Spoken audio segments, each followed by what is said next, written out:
So good afternoon. Welcome everyone to today's presentation, Gender Policy in Schools, Building Better Paths Forward. My name is Bussière-Prytula, and I'm Associate Professor and Graduate Chair with the Johnson-Shoyama Graduate School of Public Policy. I'm pleased to welcome you to today's event as the moderator to have a respectful discussion on recent changes that are impacting students and educators. The Johnson-Shoyama Graduate School of Public Policy, or JSGS, is a national hub for advanced study and research in public policy administration.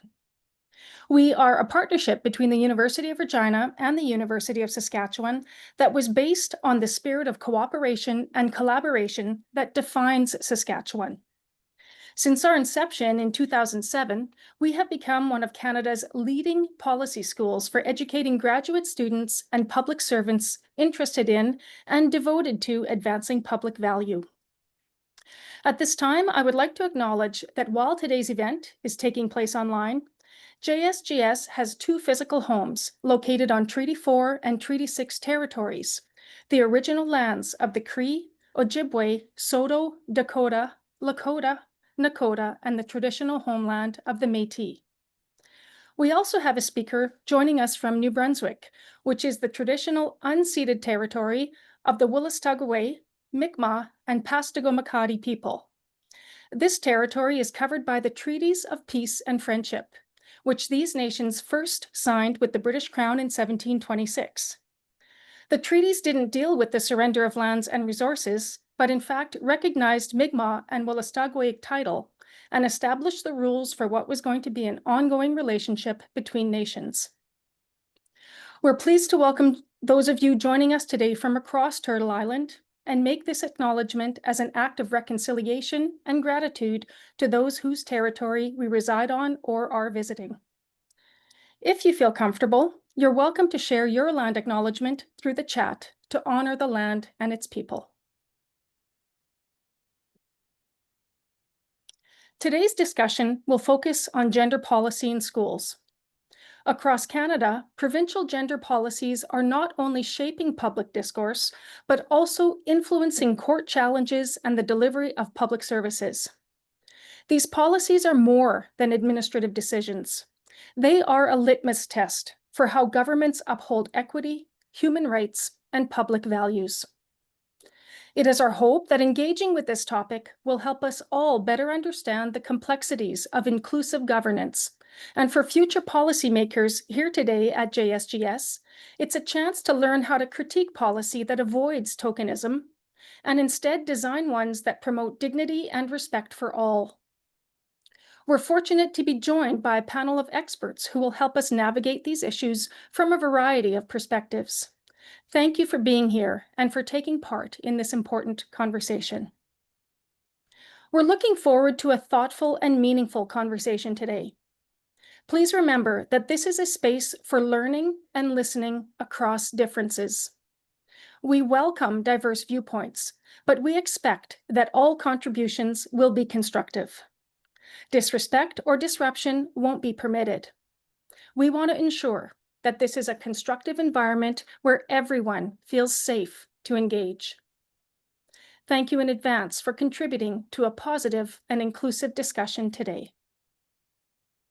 To help our event run smoothly, we ask that all attendees stay muted and turn off their video during the first part of our event. Feel free to turn your videos back on for the Q&A. The format today is as follows. Following these opening remarks, our speakers will each provide an overview of the topic from their area of expertise. From there, we will move on to a moderated Q&A, which will give you, our audience, some time to come up with questions for our panelists. If you do have a question, please submit it to me, Bussière-Prytula, via the Zoom chat, and I'll pose as many as I can on your behalf. Feel free to submit questions to me at any time during the event. If you have any logistical questions during the event, please send a message to Karen Jaster-Laforge via Zoom's chat or email her at jsgs.events@uregina.ca. You'll be able to find Karen's contact information in the chat. Please also note that this presentation is being recorded and will be available for viewing on the JSGS website at a later date. Now that the logistics are out of the way, I want to briefly introduce our panel, and following that, we'll begin the conversation. Amber Chisholm, Associate Director at Public Legal Education and Information Service of New Brunswick. Ian Krips, Associate Executive Director, Saskatchewan Teachers Federation. Kyla Christiansen, Education Coordinator, Regina Public School Division. And Adrienne Schenk, Teacher and Guidance Counselor, Saskatchewan Rivers Public School Division. Welcome to you all, and thank you again for your time today.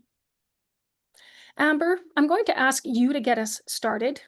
Could you please briefly introduce yourself and your role, and speak to how these gender-related education policies have shown up in your spaces? Sure. Thank you, Michelle. So I'm a lawyer based in New Brunswick, and I do a great deal of volunteer work with a local organization to Fredericton called Imprint Youth Association that serves LGBTQIA+ youth and young adults. So what I want to talk about here today to just lay some groundwork is what I see as the dialogue that's happened between policies in New Brunswick and Saskatchewan. I think there's been a bit of a back and forth between our two provinces. So I'm going to go through that now.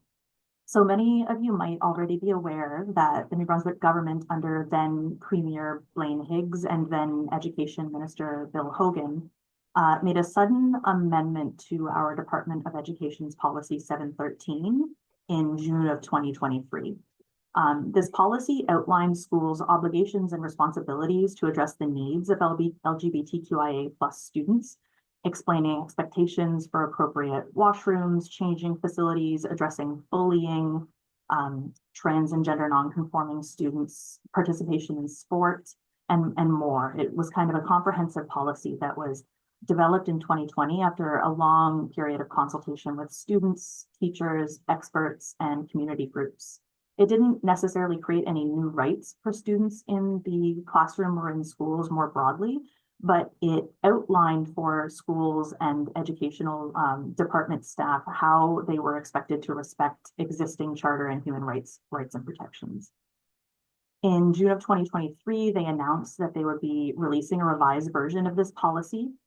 And this was on the heels of an incident just a couple of weeks earlier when the province's Pride in Education teachers group was harassed by protesters outside of a PD day session, and they were getting called pedophiles and groomers by protesters there.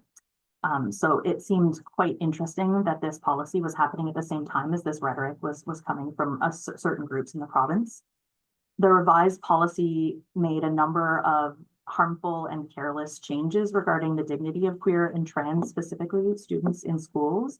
Most famously of those changes, it required parental permission for children to request a different name and pronouns at school. So this included anywhere related to the school, and not just for formal changes on documents, school records, and report cards, but also for informal changes like in the classroom and in extracurriculars. No such rule for students to go by a nickname or for reasons other than gender identity. And our education minister did deny in comments to local media that the policy was to be applied to informal requests, but a plain reading of the policy itself suggested otherwise. And many of us here are also aware that a vague policy that is supposed to be left up to interpretation to individual actors can be abused by biased and hostile actors in that system. So our premier, our education minister, and our public safety minister all went on record in the legislature making comments about trans identity being a trend, leading to dangerous and irreversible medical procedures. It encouraged children to lie to their parents. And the provincial conservative messaging throughout 2023 and 24 became about protecting parents' rights to be informed about their child and the serious consequences that came along with gender identity.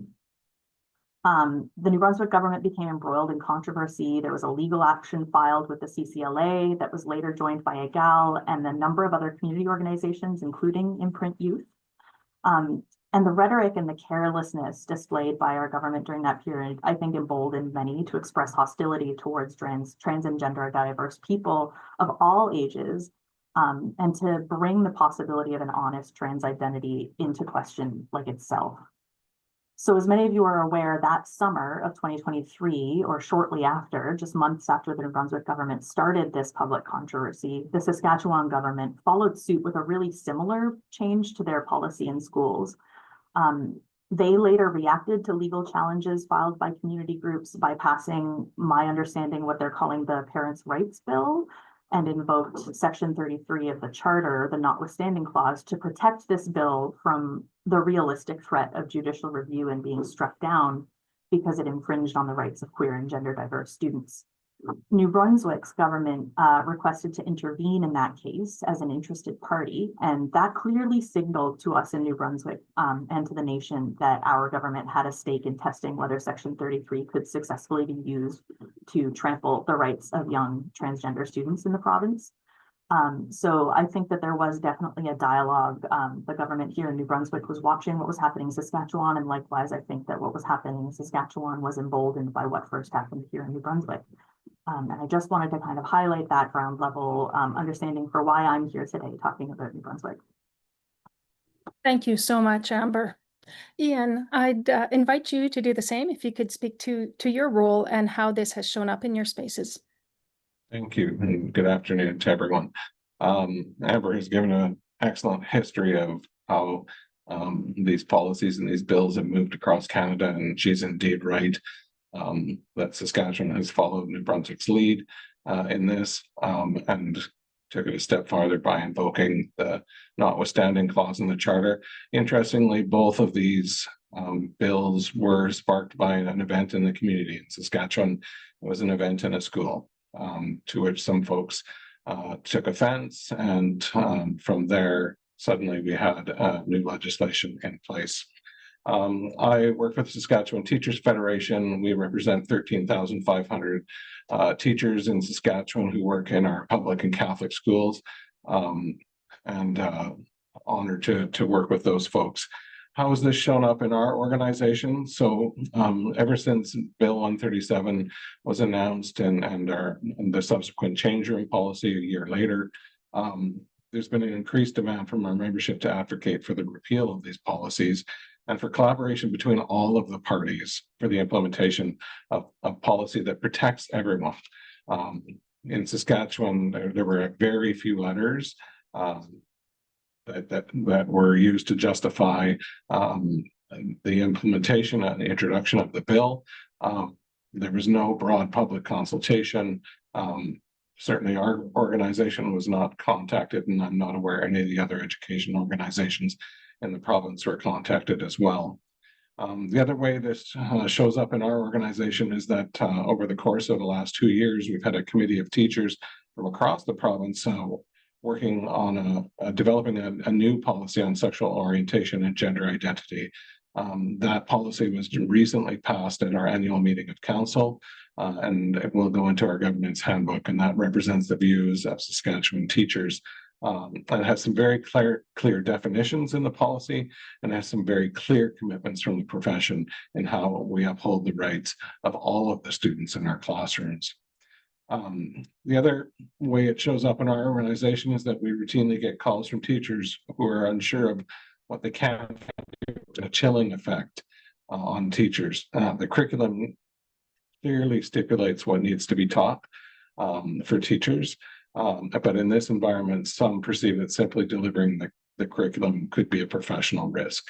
And so it shows up in many ways, and I'll talk about some of that more as we get into the discussion today. Thank you so much, Ian. Kyla, in your work as how has this shown up? Good, thanks, Michelle. Again, my role is coordinator. I see it's listed as superintendent in the chat, and I know you said coordinator. So I'm a coordinator of advocacy and well-being in a school division, as well as I do some consulting with various people. Some of them are on this call to support other school divisions. I've been in education for 34 years, always in the area of health and well-being. And in the last 20 years, a lot of my work has been, both my grad work and my learning has been around how do I, in my privilege, use my voice to advocate and create safer and braver spaces in schools. So saying that, in August 22nd, in 2023 when it was first announced by our government. Before legislation had even passed, that created how it showed up in our work. It created an interesting start up to the school year for, I think, every school division in Regina Public, not knowing what the legislation was going to look like, the impact that would have on our policies and practices, and the impact that would have ultimately on our students and staff. When the legislation came to be, I think it was in October of 2023, there was a little bit more clarification, but still, as both I think Amber and Ian said, some was left to interpretation, and as soon as I think that happens, there's some confusion and people tend to err on the side of caution. And in this situation, I think in school division land, the side of caution can be really harmful and hurtful to our kids and to our staff. So how it's showing up is looking at how do I and others in school division land continue to support all of our students and our staff and our students' families, regardless of their beliefs or expectations. And what does that look like now within Bill 137? Interestingly enough, it hasn't really changed the work a lot. I've been doing this work for 20 years, kind of as a priority, but I've been in education for 34 years. And I always use the story that I think in my whole career, there's only been 2 times in 34 years where we weren't able to eventually share with families about their students' preferred name and their pronoun change and work with them. And so it hasn't really changed the work a lot because we're still doing that.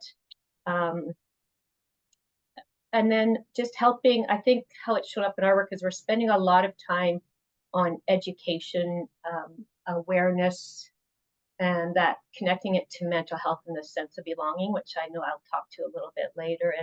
And just the whole idea is in public school division land, for which I do most of my work. I do a little bit in a separate system, you know, regardless of what you look like, the language you speak, where you come from, who you love, how you worship, is you have a space in school division and you need to be represented and expected and protected. And that's kind of how my work has shifted, at least in the last 2 years. And I'll talk more about that maybe as we go on. Thank you so much. Adie, last but not least on the intros, can you please speak to this and your work? You bet. Thanks for having me today. As Michelle said, my name is Adrienne Schenk, and I'm a high school social science teacher and guidance counselor in Prince Albert, Saskatchewan. I've been a fierce advocate for human rights as long as I can remember.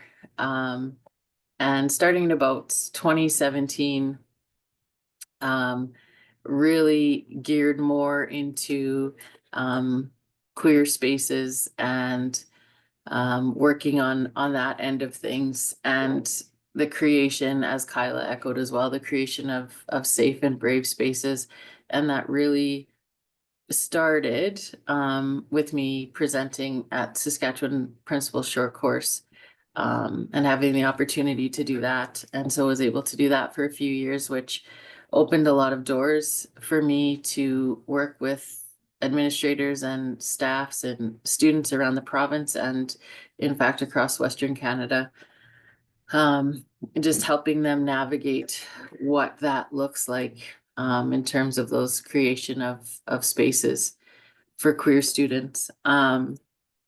I've then since kind of made it my personal mission to do this imperative work of brave spaces and safe spaces, understanding that not all spaces can be safe, but that we do our best as staff in buildings to show up every day for our students, being the best humans that we can be, and to help our staff and students, especially our queer staff and students, to be seen and to be heard.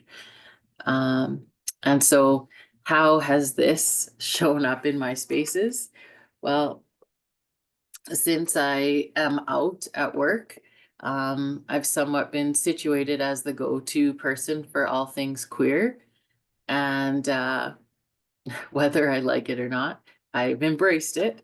And so when the pronoun policy, as we've kind of coined it in Saskatchewan, came out, I was called upon almost immediately for advice from administrators in their buildings. How do we approach this? What do we do?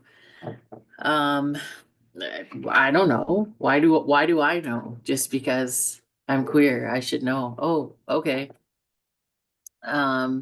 So waiting for that guidance from school division land, right? From the higher ups, what are we going to do?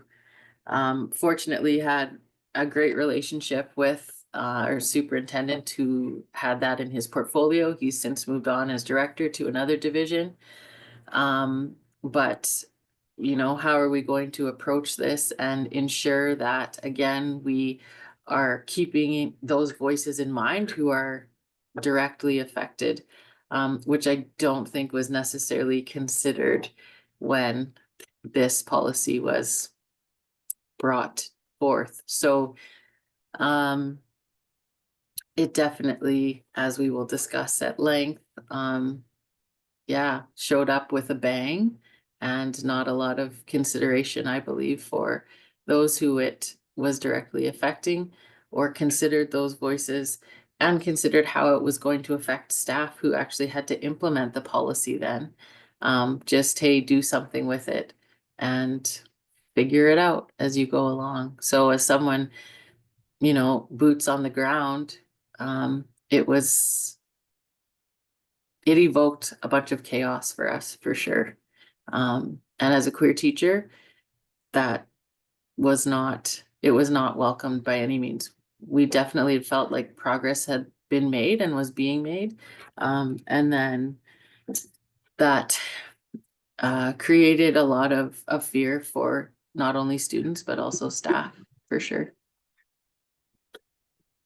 Thank you so much for that. I believe you have made it very clear for our audience why the four of you have been asked to speak on this panel today. So thank you again for those opening remarks.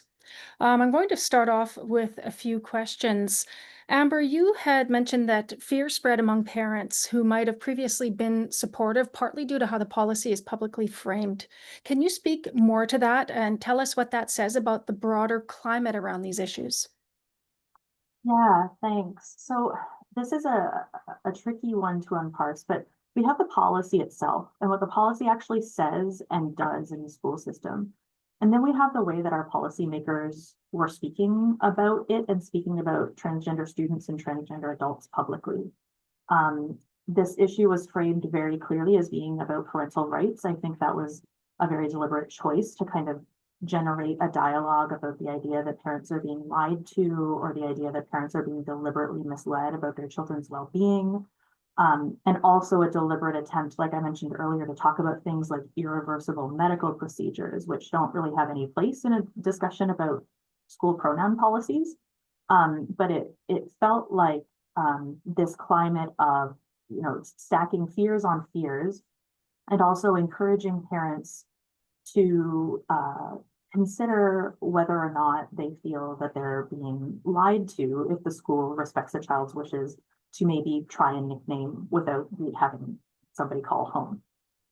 So as Ian mentioned a little earlier, in Saskatchewan, it sounds like the policy was introduced with no consultation and very little evidence of people making complaints about the old policy regime.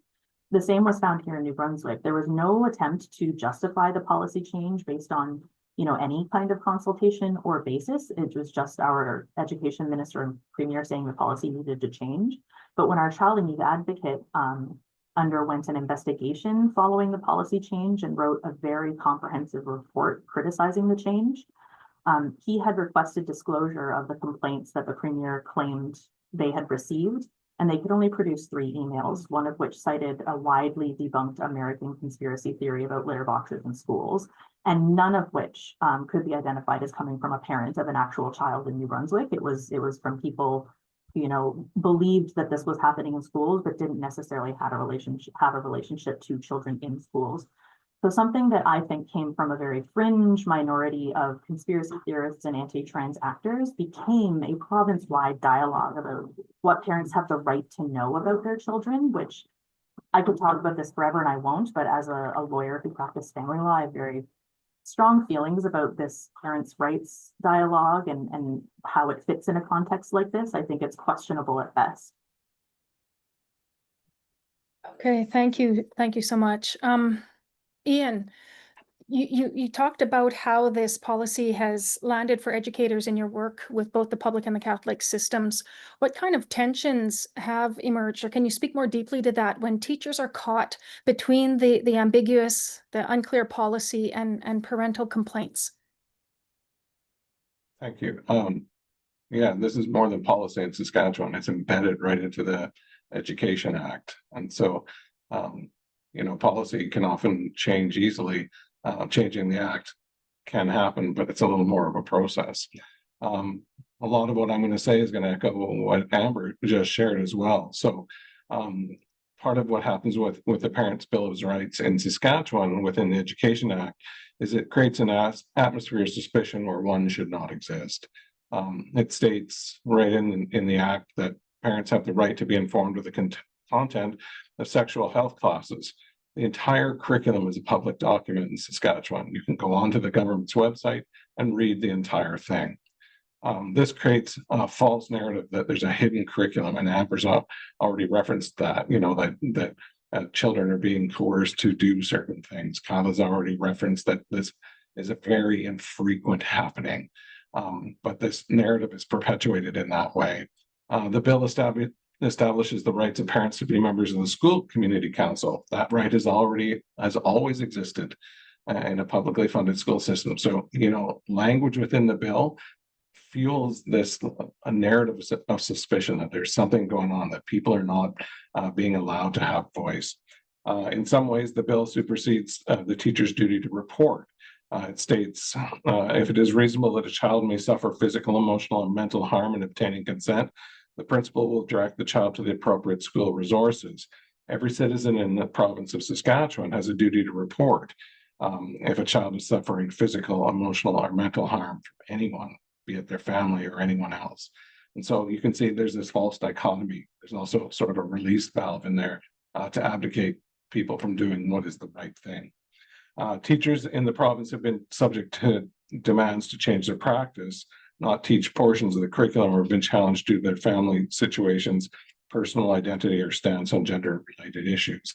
And that happens in social media, that happens through complaint processes, that happens at board meetings, in all the places where people gather. And again, as Amber has pointed out, some of these people are aligned to narratives that are simply wrong, or that they're represent a really radical viewpoint.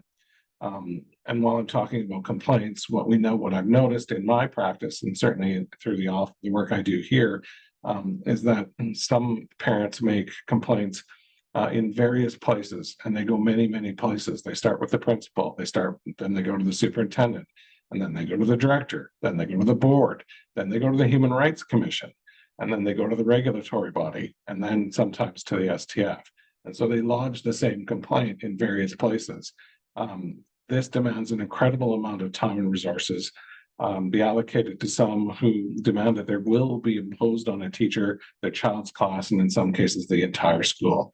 So these people hold a personal viewpoint that they want everyone else to adopt. These individuals, often in these kinds of complaints, claim that their rights have been violated. But what we know is that a personal viewpoint is not a protected ground.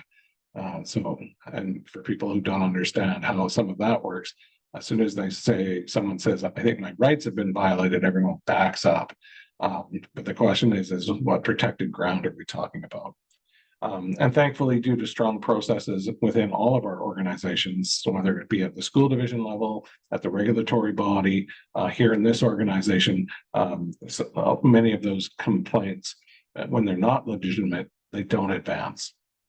Legitimate claims and complaints advance. And in Saskatchewan, for teachers, it is a fraction of 1% of our teaching population.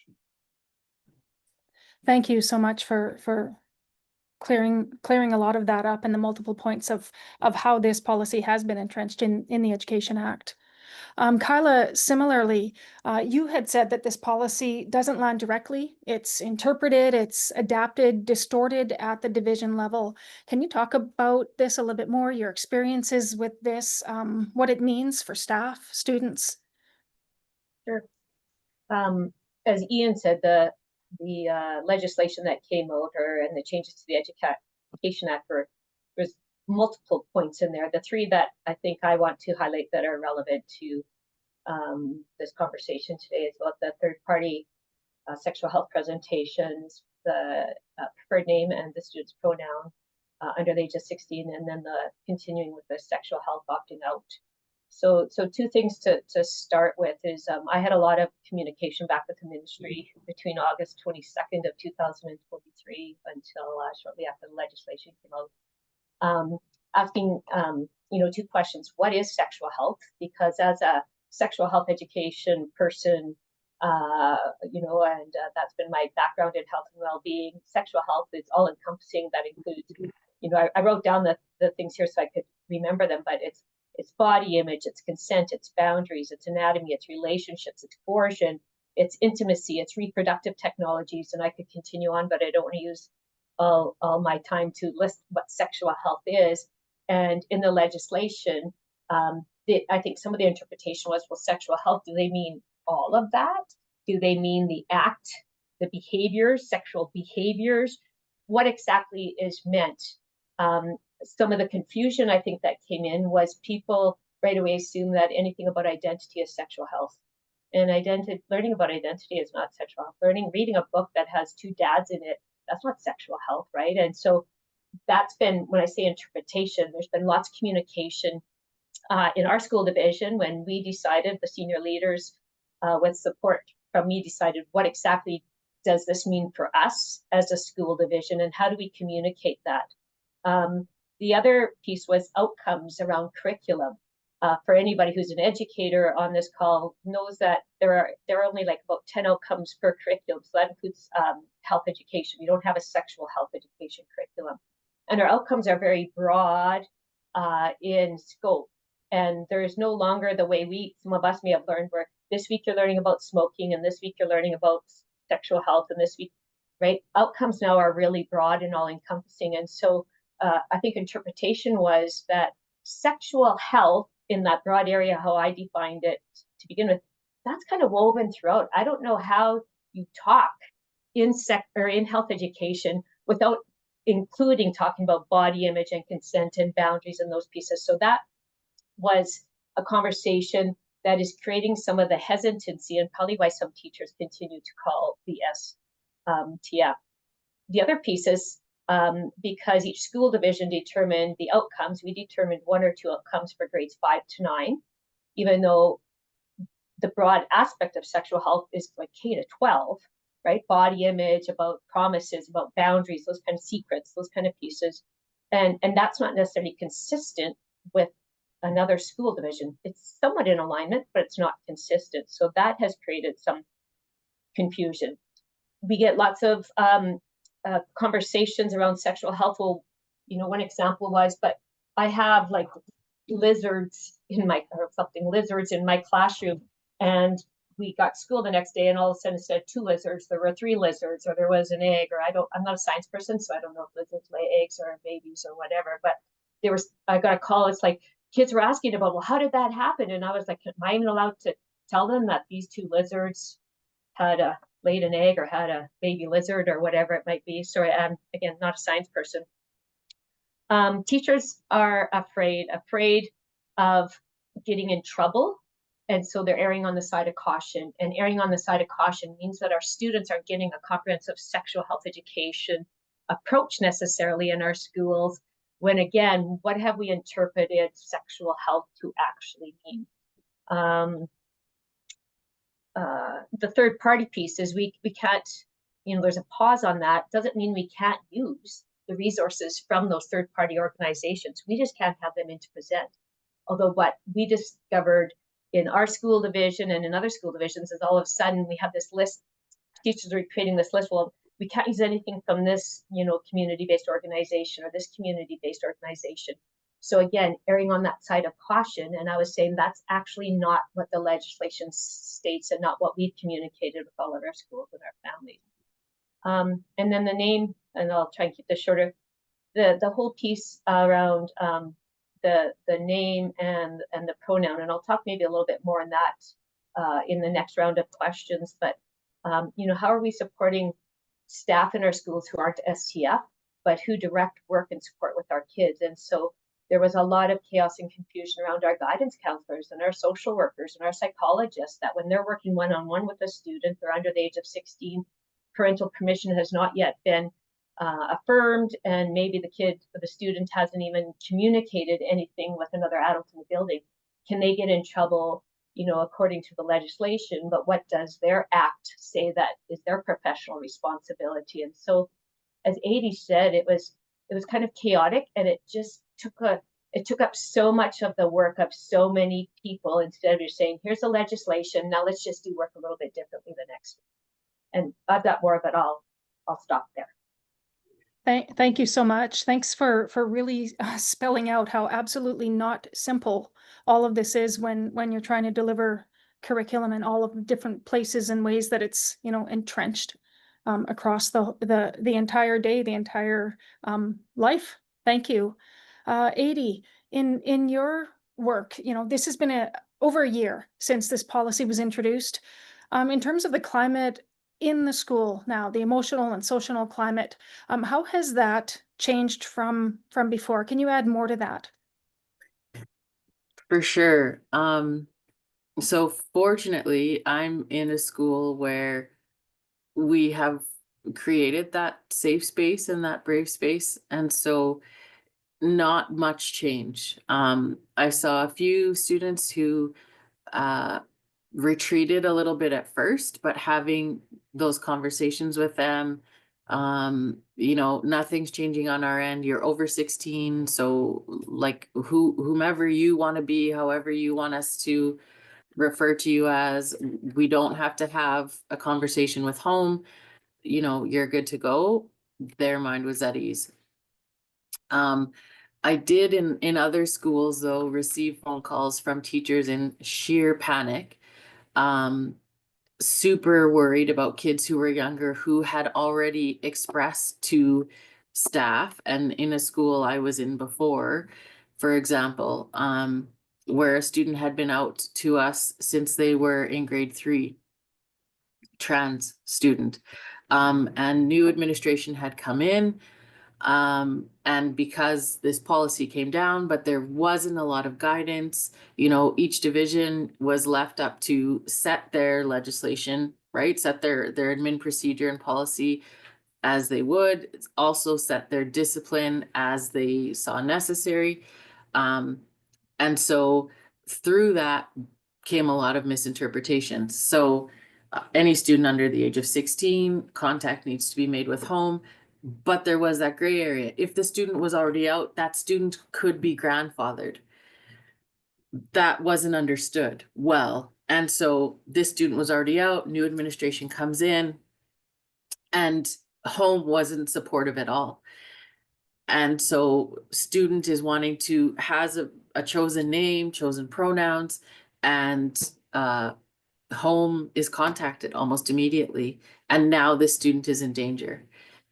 And teachers are phoning me saying, whoa, what do we do? How do we support this student? Now this phone call has been made. Now we haven't seen this kid for a few days. Now we haven't seen this kid for a week. Now we haven't seen this kid for 2 weeks. And so what was a safe space is no longer a safe space. And all because of this pronoun policy, all because of this, what admin believed they were following, right? Doing their job, but were they actually doing their job? And who is it that they are protecting? Are they protecting themselves, or are they protecting the student? And so massive, again, chaos, right? And who is this for? So our older kids, not a huge deal in my school, but I know in other schools and around the province, yeah, a lot of kids who weren't out this just puts them further into the closet. Where do I fit? Where do I see myself? Same with staff who weren't out, or maybe we're close to coming out. Where do I fit? Where do I see myself? This didn't help that at all. And so because there was such a gray area, it didn't help. For some people like myself, we just keep forging ahead. And I see the policy, I hear it, but I'm going to continue to do me. And I'm a bit of a rebel, and I'm going to toe the line and make them force me to do what they're saying, right? And so, yes, working with my superintendent, okay, what's that line? How far can I push it? And so figuring that out and making sure, again, that we're doing what's best for our students. And so creating those emotionally safe and socially safe spaces and brave spaces for our kids, because that's who it's ultimately about. Okay, thank you so much for that. I'm going to stick with you for a minute here. I know that in the work, just from the work that you do on a daily basis, that the fact that teachers are ready to advocate for their students, not only in terms of student identity, but in terms of staff and teacher identity as well. Students look to teachers and staff for representation. I know that they look to you for support and for feeling like they belong. What kind of ripple effects has there been in that space in terms of teachers and staff self-identifying or feeling comfortable to, in being those allies to students? I have seen staff who were out, who were comfortable in their skin, who had transitioned, who have now gone through a process of detransitioning, who have changed their identifications back, who have, like a turtle in a shell, who have completely retreated, who in our school still will feel safe in our buildings, but out in public are no longer who they are inside and who they used to identify as. So came out and now have gone back in because they just don't feel safe anymore and are truly afraid to lose their job. I was fortunate enough to be at a conference hosted by the STF on Friday, and Dr. James McComas was there. And as a social science teacher, I totally ate this up, but he talked about how Saskatchewan is not above the law. And the government believes that it is, but we are acting by using the notwithstanding clause, that we are above the law, but we aren't. We're not above treaty. Treaty is international law. And so by invoking the notwithstanding clause, we're acting as if we are better than that. And so we need to go back to our roots, our original roots, and recognize that, whoa, hold on, there's something that's stronger than this, that we can rely on as schools, as school divisions, to say, hold up here, this is not what we can do. This is not what we have to do, because we have a stronger piece of legislation that trumps what you're saying we have to do. Attached to this is what I've seen with staff is some anticipatory compliance, or even though the government hasn't said, hey, you can't talk about queer issues, you can't have GSAs in your schools, you can't do this, because there's been such a gray area in terms of guidance with this policy, the staff are anticipating that may happen and they don't want to lose their jobs. So they've just backed up and stopped doing a lot of these things, anticipating that may come down the pipe at some point. So instead of continuing to do what we've always done by having GSAs, by creating those safe and brave spaces, they've stopped doing a lot of that because they don't know what might happen at some point. And so it's so harmful for our students and for staff, queer staff who are out, and for allies who are afraid to continue to stand by their queer staff members, because they don't know what could happen. And so, yeah, I've seen people retreat definitely, because they're unsure of what could be coming down the pipe for them, and people are legitimately worried about losing their jobs. Okay, thank you so much. Kyla, in your role as superintendent, you'd have a big picture in terms of how this is affecting people's sense of belonging or sense of mattering. From what you've seen, what can be done, or what's happening in terms of turning this thing around on the ground? What can be done about this? Thanks, Michelle. I'm a coordinator, not a superintendent, just for those who are here. So that means I have lots of influence, but I don't have the same level of authority as a superintendent. So I just want to clarify that. Yeah, mattering, for those of you, the research folks on here, you might be interested, that was like back in the early 1980s where it was first coined. I think the researcher name was, I wrote it down, Gregory Elliott. And no, that wasn't Gregory Elliott. Who was it? It was Morris Rosenberg, sociologist, kind of first conceptualized it. And that's something that we were looking at, because I belong, or we belong, is a value, a common value that school divisions have. We know that a sense of belonging is really important. However, we wanted to broaden that in the light of what's going on, is to talk a little bit more about mattering, because a sense of belonging means you feel connected to something, where a sense of mattering means you feel needed for, right? And we wanted that significance of more than being accepted, but how is it that you can feel that you are important and needed in the spaces? And so what we are finding, like Katie said, is since August 22nd of 2023, in my 34 years in education, I've probably spent more time in the last almost 2 years supporting and talking with our career staff around their sense of rebuilding their closets, or feeling, or wondering if they should transfer, or dealing with the small portion of society who has decided that this, the parental rights legislation allows or emboldens them to share beliefs about who the teacher is, to the point where I don't want a career teacher being the teacher of my child.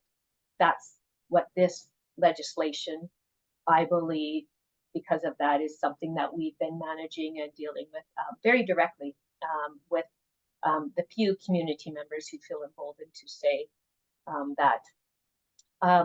Some of the things that we're doing is we're doing way more communication top down around what do we believe, why do we believe it.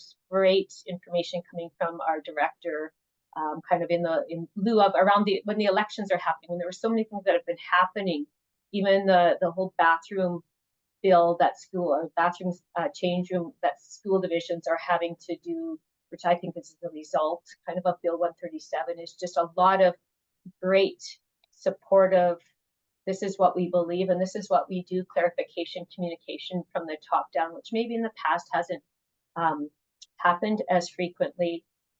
Lots of check-ins and accommodations. So giving a lot of voice to our career staff and doing check-ins, and this is what we have control over, what can we do with you, and here's some things we're thinking of, and making sure what we're doing isn't making things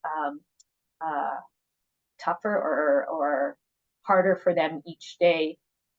We've been doing a lot of education with our Regina Open Door Society in the last, since Bill 137 came in. And for those of you not familiar with that, that's our settlement workers in school partnership between our Regina Open Door, and it is for newcomers who may have been coming from countries where what person's identity could be illegal, those kind of pieces. And we've done lots of education around that to ensure that the communication to our newcomers and just clarification, because we know that, and we're concerned that possibly they might be being influenced by some of the rhetoric and even propaganda that they might even be hearing on the news or from down south or whatever it might be. And so I've spent I think 16 hours maybe in education with them working with our school community councils and just being present in schools more, making sure that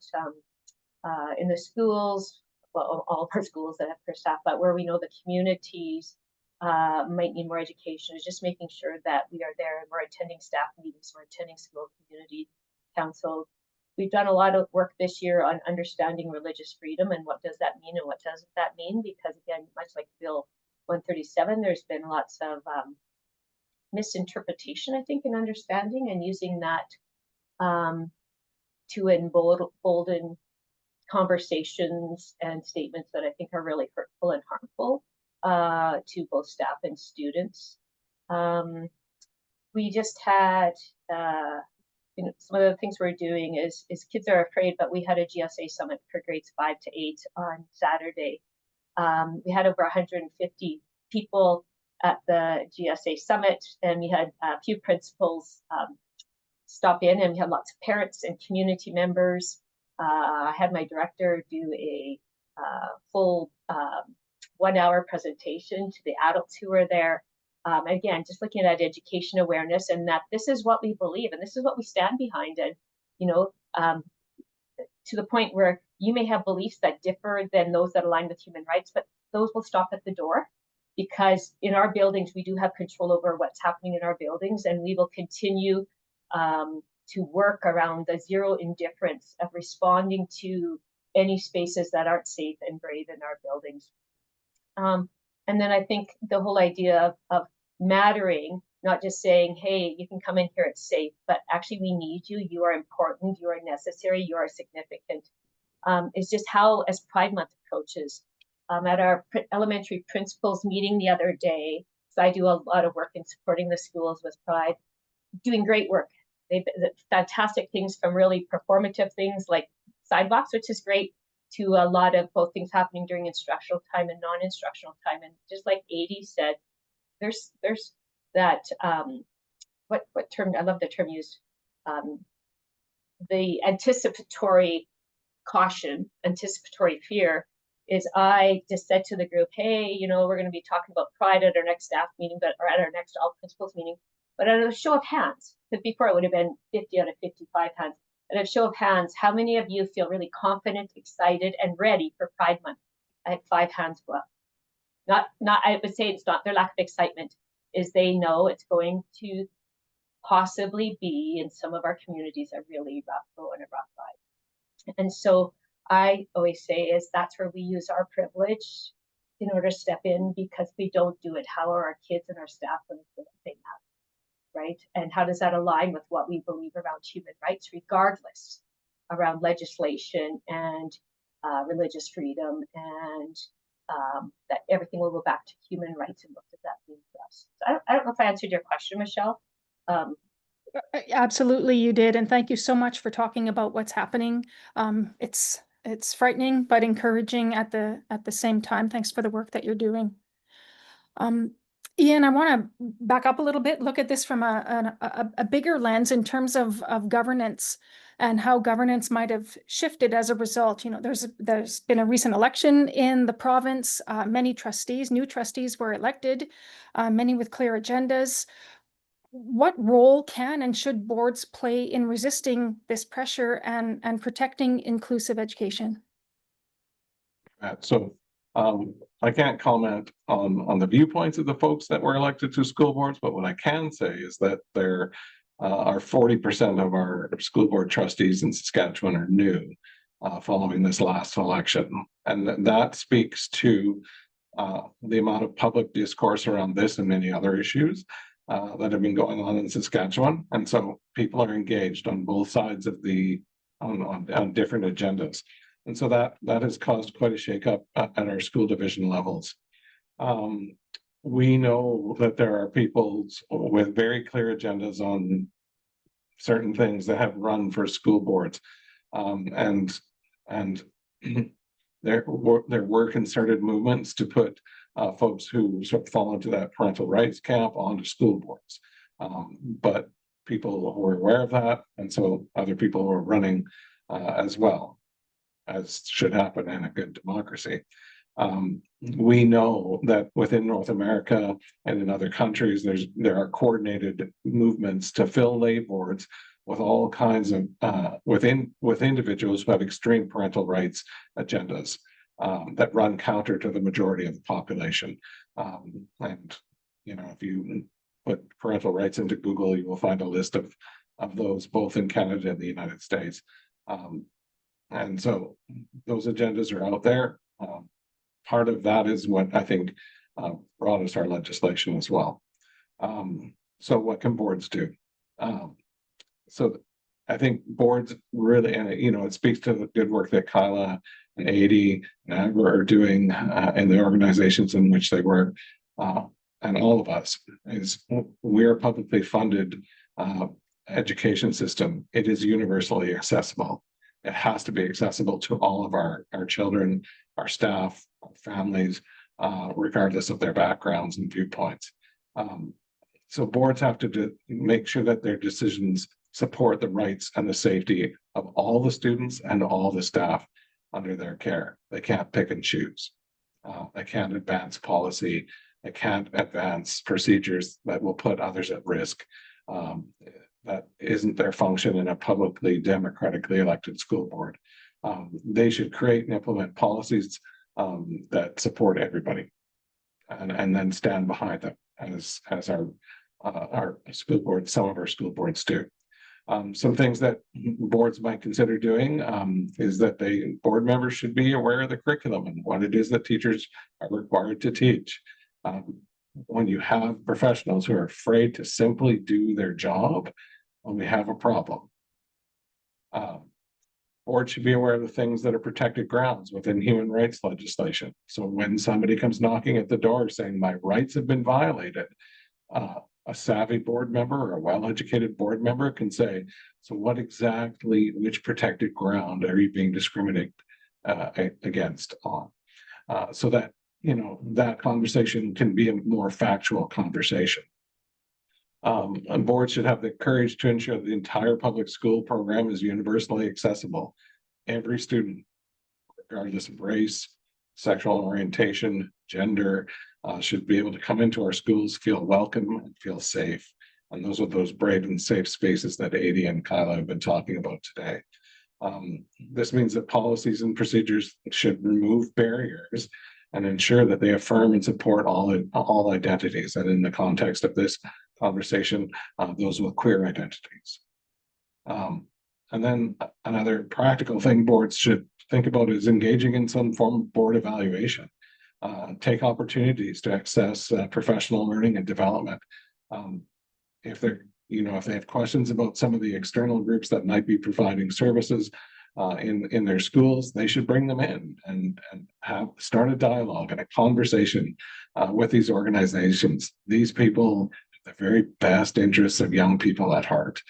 They want them to feel safe and welcomed, and they want them to know that that they have value and that they have much to contribute to our systems. And so having that opportunity to have PD on and look into those protected grounds, and in the context of this conversation, you know, those are the protected grounds of sex, sexual orientation, and gender identity within the Human Rights Code. And I know that I see the name of one of our colleagues from the Human Rights Commission here, and I know that they do fabulous work and very open to speaking to many audiences about the Human Rights Code and why that matters, and how publicly elected officials can uphold that. Thank you so much. And yeah, there's a lot that can be done. Thank you. Amber, from a policy perspective as well, New Brunswick's policy has a piece in it that speaks to selective capacity assessments for students who want to change their names. What is that about? What kind of implications from that kind of policy language? What does that send? What messages are youth hearing? Yeah, so for context, in New Brunswick, we had a provincial election in the fall and had arguably a historic sweeping win for the Liberals, which I think in part was a message that New Brunswickers weren't happy with their one issue platform of the Conservatives, this parental rights trans panic attempt at winning an election. And we're very lucky that one of the first things that this new provincial government did was to reestablish a more inclusive version of Policy 713. So the one that we're living with right now is not that revised reactionary version that was put in place in 2023. We're now kind of back to a more inclusive version of the policy, but it wasn't a complete reversion. They did make some improvements and they did make some additions. And one of the additions, like you mentioned, does leave me with some questions and concerns, and it's the section on self-identification. It discusses capacity assessments. So it does start with a statement that all students have the right to have their capacity presumed to self-identify and choose their name and pronouns. And then in a follow-up section, it says if a school staff is concerned that a student does not have the capacity to make that decision, they have to refer that child to an appropriate professional to make that assessment. And the reason that this section is raising some alarm bells for some of us here in New Brunswick is that it doesn't lay out, it's not specific and it's not clear. It doesn't lay out clear guidelines for when these capacity assessments are warranted. It also doesn't give good justification for why capacity is the lens that we're looking at this through. So in my experience in law, we look at capacity through the lens of whether somebody is capable of appreciating what a decision means and what its potential consequences are.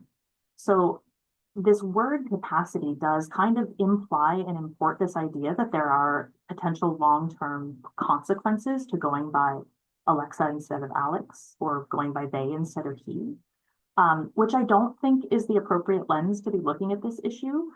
And again, it does require, creates barriers for students who might already be otherwise marginalized. I think it will disproportionately affect neurodiverse students who are already statistically more represented in the trans population than in the cisgender population. Like the transgender population has a statistically significant number of neurodiverse people in it.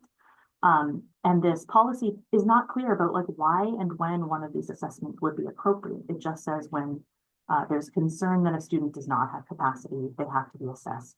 There's no guidance on what that capacity means. So I do think it's stigmatizing. I do think that it does that thing where ableism and transphobia or kind of cis hetero norms are reinforcing each other in certain ways. And I don't really know what the answer to this is, except to say that I think what this section may be trying to get around is something that our child and youth advocate wrote about in his report, which was this concern that was spoken about parents and teachers that if we just let anybody identify themselves, that kids will start to make a joke about it or make dishonest requests to make fun of their teachers. And I think that a capacity for earnestness and honesty, is this child making an earnest request to be referred to by their name and pronoun, may be a better approach than this arguably medicalized language of capacity. Thank you very much for that. Okay, wow, we have a number of questions here that I'd like to ask. I'll do my best, everyone, to get these out. This one doesn't surprise me, actually, and it's likely due to the members in our audience and who they are. What advice would you give to allies who want to resist this, who want to support teachers, students, but they might feel backlash?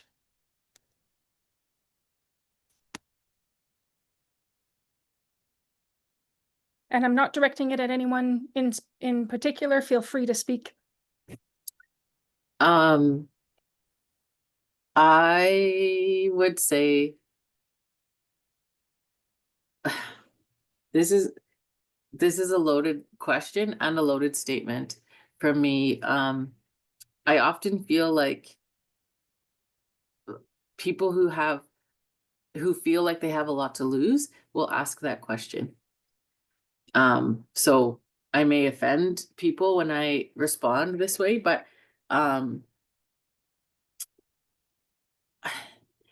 feel like those of us who already lose a lot, who already have nothing left to lose, are the ones who continue to stick our necks out and continue to take risks and continue to stand up for those who, yeah. So as a queer Black woman, I can check a lot of boxes, and I have privilege. I recognize that I have privilege as an educated with a master's, blah, blah, blah. I understand that I have privilege, but I also understand that I can check a lot of boxes.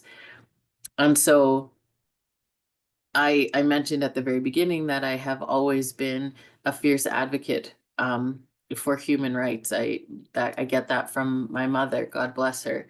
And she taught us to always be a champion for the underdog, even though we were often the underdog. And I never recognized that until I got older. We didn't have a lot, but we were always making sure that we spoke our truth and we stood up for others, even when it was others who should have been standing up for us. And so it's kind of like that now, right? Like I have a lot, yes, but I also have a lot to lose.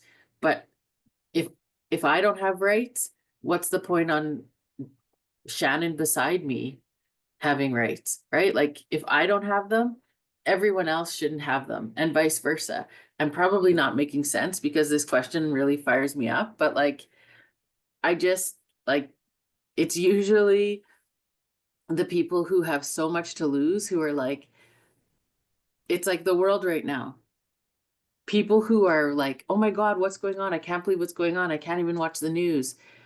You're now noticing, I feel people are now noticing because it's starting to affect them. This stuff has always affected people like me. Like this isn't new. You want to talk about sitting on the back of the bus? Yo, like this was my life. Like I get searched more at the Saskatoon airport than I do traveling the world, and I've traveled the world. Like, so now that it's affecting people who are in positions of privilege, they're like, oh God, what do I do? Like, yeah, you're now noticing because it's affecting your privileged life because people are after you. So what do? You find your voice and you use it to influence those who don't have a voice or feel like they don't have the same level of privilege you do because space hasn't been created for them. You use what you have to create that space for others. I'll get off my soapbox. It's a good soapbox. Thank you so much, Adie. Another question here, maybe Michelle, Kyla. want to answer that one? I'm sorry, what's that? That Oh, last of question, course. just something I quick. am so sorry. Yes, of course. As a person who's known Adie forever and is working within my privilege, what I can, especially for people who don't share in my privileges, for who asked the question and who's thinking about the question, is just really read and look about moving from being an ally to an accomplished to a co-conspirator. And if you read about that, it will be very much, I think, a reflection of what we need to do, people who look like me, love like me, you know, worship like me, of how we can step into maybe conversations that in the past we haven't even acknowledged were existing. So that's just something I wanted to highlight there, that at the ally to the accomplished to the co-conspirator, I think is really important. Thank you. Any other comments? I'm sorry that I started to close that space. Yeah, Just I more would just eloquently like, said. that was great. I would add to like be willing to take advantage of vagueness. I find like we talk about why vague policy is bad because bad actors can take advantage, but good actors can also do so and force the system to prove to you why your interpretation of that vague policy is not the right one.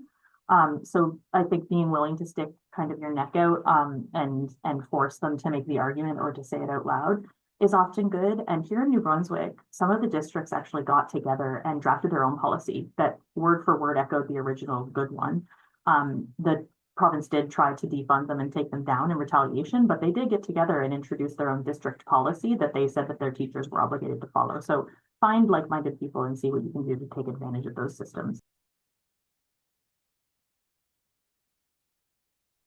Okay, thank you again.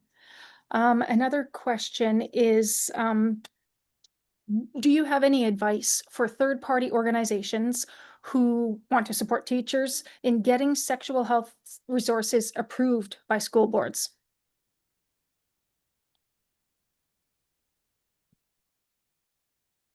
I would say, first of all, as Ian said, is that it's, curriculum is our job. So work with somebody at the school division who can help you align your resources about how they are connected and aligned directly with our provincial curriculum. And when you present it to us, and I've said that forever in my career, if you present something that I can say this fits grade 5 and these outcomes, then that takes away any argument or resistance. And so it just means connecting with a person in your building, like an AD or a Kyla, we're both in school division land, and helping to make those connections. Or if it's more broad, than that, then even working with an organization such as STF, who can also say, yeah, this is a resource we recommend, for our school, our teachers, and here's how it aligns with our provincial curriculum. That is absolutely one of the most important things for any third party. Yeah. I think the other part is to really understand the work that organization is doing, because they're often very misconstrued.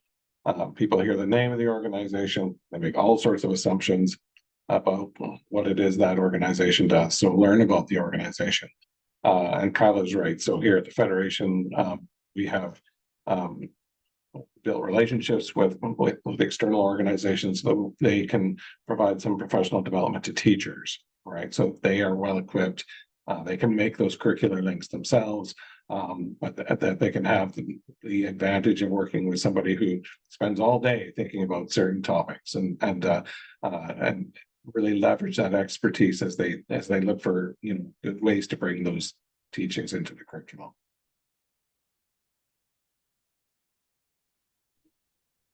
Okay, thank you again. Another question. Have you seen any examples of effective ways that parents have stepped in to support inclusion, to speak for their children in light of this policy, in light of this change?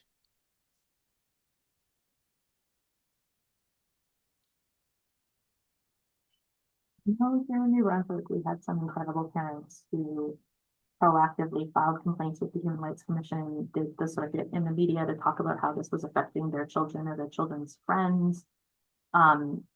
Also, taking steps to make sure that the child is getting supported, even if that's not happening within the school system. So finding community groups that serve LGBTQ students and youth, and making sure that they're making friends. Because, here in New Brunswick, some of our schools are really small. So there might be one trans girl in one middle school and really nobody for her to talk to. So finding those community groups, sometimes at Imprint, we find that there are kids from, 3 different middle schools in rural areas who are coming together and not having friends that they can talk to otherwise.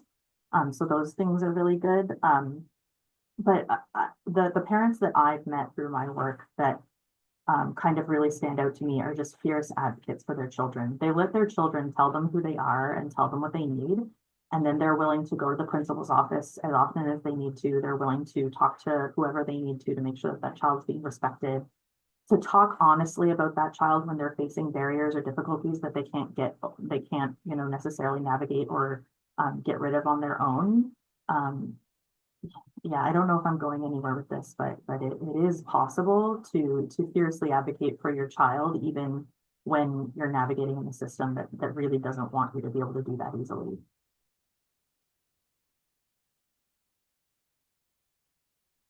I have seen a few parents step up.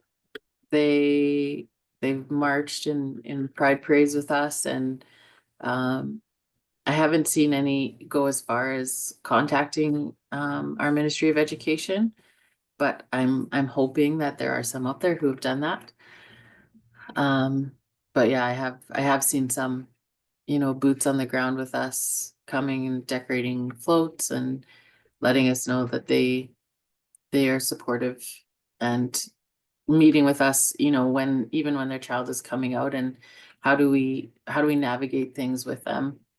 We love them. We want to do whatever we can to support them.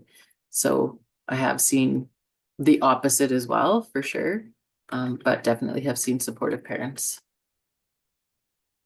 I think another thing that parents can do is to help, especially parents of queer kids who are fierce advocates, is also use their voice to advocate and disrupt in conversations sometimes personal conversations at the rink or whatever, is just to start to have the conversation so that, again, parents who maybe don't have queer students, or at least don't know if they have queer students, can also lean into this and start to support and speak up and speak out in support of schools and teachers.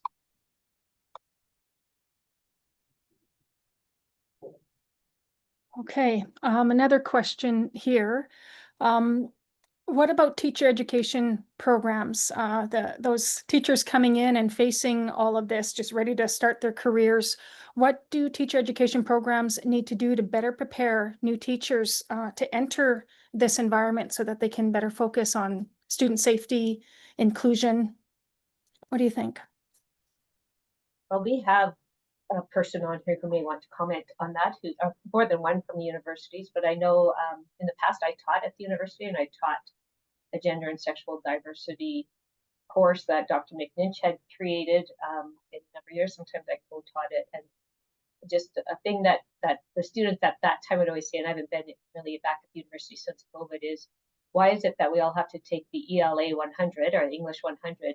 And why is it that this gender and sexual diversity course at that time anyways wasn't selected? But again, it's information and education, but I'm finding that sometimes our new teachers coming out, just because they've been exposed to, possibly through their own school training compared to me in the 70s and 80s, it's not even always the new teachers that are needing the extra support and education. Sometimes it's our teachers who would be my colleagues and kind of the same time frame that my career has existed in. But I know there's some who are on from the university and work in the teacher prep training degree.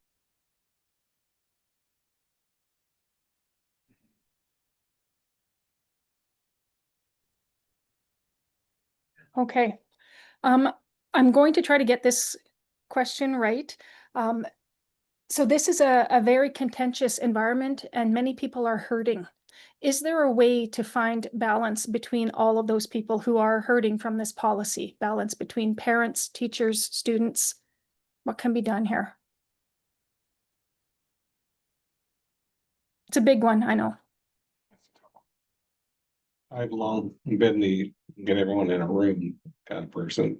I think there's so much good that can happen when people can enter a space as a learner, set their prejudices aside, and come and have an open, honest dialogue and not feel like you have to advance your agenda. People do need to talk to one another. And I think one of the biggest challenges in our world today is it's very easy to find your echo chamber. And it's also very easy to communicate out of your echo chamber to others without feeling any repercussions of what it is that you're saying and how hurtful that might be and how uninformed that might be. And so I think as leaders, part of our work is to make sure that we get people together and in spaces together to have these conversations. I referenced our policy development process here at the Federation. That's a 2-year process. It involves dialogue with a group of teachers who come together to do this work. It involves dialogue with the people who work in this building. That committee that worked on that policy had a conversation with the Human Rights Commission. And as that policy has now been adopted and we take it forward, we are going to be thinking about who else and how we engage them in that conversation going forward, because it's incredibly important that people come together and talk about these things.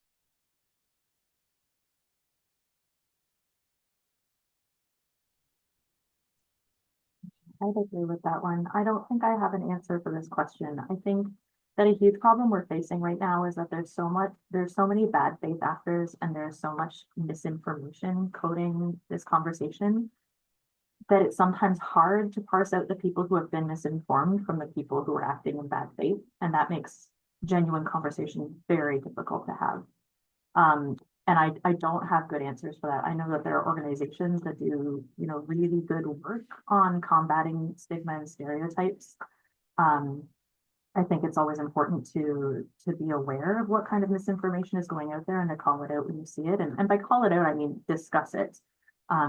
nobody ever learns something new by being shamed if you think that that person is in good faith repeating something that they heard that may not be based in fact. But beyond that, I don't know if I have great answers other than having as many conversations as you can and combating the misinformation with better information. I think to echo what Amber and Ian have said, gently calling people out, but more so calling them in to have those conversations, those difficult conversations and critical conversations. And not, existing in our echo chambers, but we find comfort in a sense, right? When we're talking to people who have those like minds. And so we just continue to exist in those spaces. And instead of taking those risks and, greeting and meeting other people outside of the same beliefs or similar beliefs, we kind of think, oh, everybody's, I know these people over here think this, but I don't really want to engage in that. And so I'm just going to continue doing my thing and hope to continue to make progress.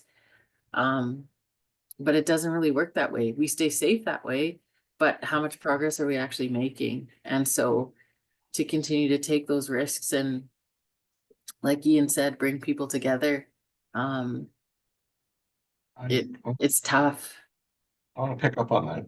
Some of the work that we've been doing here at the Federation in our diversity, belonging, and human rights space is first about creating safe places for those groups of people.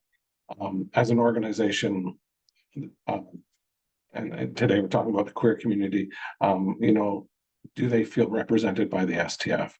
But the first question is do they even feel seen and welcome and recognized and by the STF? And so we've been very conscious about building safe spaces for our members to come in, regardless of what the group is, so that they come here and they feel like they're a member of this organization, and that we as an organization are listening to them. And as we built that safety and that dialogue, then our attention turns to, so then how do we take this dialogue and this conversation to others? How do we create those spaces where we, as Adie says, we invite people in to have that? And we can use the structures that we have within our organization to engage people in these conversations. And sometimes it's through policy, sometimes it's through a conference, it's through what we develop through our professional learning department. But we have lots of ways to bring these voices to other places. Sometimes it's about dedicating space on an agenda for an underrepresented group to share their experiences with a broad group of people, and starting that dialogue. And so I think we have lots of different ways that we need to think about it, but it first starts with making sure our colleagues feel safe and seen within our organization. Thank you so much. And Ian, I picked up on that as well when Adie said calling people out, but calling them in, which really, I think, speaks to what everyone is saying here today. Okay, I'm very cognizant of the time. I'm going to ask all four of you, each of you, to speak for less than a minute to this last question, if you don't mind. What does courageous leadership look like in this moment? What are the end goals here? Amber, I'm going to pick on you first. Sure. Yeah. I mean, it's tough. I think that courageous leadership looks like a lot of different things. And I think it's first looking honestly at your strengths and what you can bring to people. Some people are really good at doing that interpersonal connection piece and creating and finding shared values. Some people are really good at advocating and challenging bad policy and bad ideas. Some people are really good at organizing and providing, material administrative support to people who are otherwise trying to get actions in motion. So I think that courageous leadership looks like not doing nothing. It looks at taking what you already do best and what it comes easy to you, and then using as much of that energy as possible for, the immense need that we're seeing in this moment. Thank you. Ian. Courageous leadership, standing by the policies that we have written as an organization. I know that not everyone's going to agree with our new policy. I already know that. And we need to have a conversation when that occurs. But it does represent the views of our members, and to stand and say, we are doing this because it is right. It upholds the dignity and worth of our colleagues and our students, and it is supported by human rights. And so I think that's what courageous leadership is. It's also to use, as Kyla has said, to use our privilege to open doors and start conversations in other places. Thank you. Kyla, did you want to add to that? Sure. I like what was said. To add to that, it might be courageous leadership also means starting or continuing and focusing more on decision making around the impact of the decisions rather than the intent. I think the intent gets caught up in the privilege of many decision makers. I think courageous leadership, people have already said that, the kind of spending time with people who are different than you in many ways, how they love, how they worship, and learning about people, not just reading about differences, right, is in relationship. And then just courageous leadership means always, again, going back to that decision making around impact, is does this bring joy, representation, and a sense of mattering to our students and our staff, and what parts or what demographics of our students and their staff, and just reminding and bringing that question forward all the time. All right. Okay. 80. I think for me, courageous leadership looks like disruption, and not just continuing to uphold the status quo, but really digging in deep and not just staying comfortable because it's safe, but really creating change because it's what we know we need, and it's really what's best for our students. And does it mean being unsafe at times? Perhaps, but it's using our privilege to uplift those voices of those ones who aren't there yet and aren't able to lift their own voices. And so that end goal is to just, create those brave and safe spaces, even if our voices shake, but being able to do that for them, and in turn help them do that for others one day. Thank you. Thank you again. So we are nearing the end of our time together. I do want to take this opportunity once again to thank our speakers, Amber Chisholm, Ian Krips, Kyla Christiansen, and Adrienne Schenk for your thoughtful commentary on this very challenging topic. To everyone in the audience, if you enjoyed this lecture, please keep an eye on the JSGS events calendar for additional upcoming events, including May 14th, From Intent to Impact, Embedding EDI in Every Corner of HR. This will be a discussion on how organizations can strengthen their approach to EDI in an HR context to support more inclusive, resilient teams. And another on May 21st, Healthcare for Diverse Communities, Creating Inclusive Care. This one will be about how critical it is to build an inclusive healthcare system that fosters trust, ensures appropriate treatment, and addresses the diverse needs of all patients. So Karen is including those links to the events in the chat. Please join me in a round of virtual applause using the Zoom reactions for our speakers. The four of you, I am so immensely grateful for everything that you have given to everyone during this session. And to our audience, thank you once again for joining us today. Have a wonderful afternoon.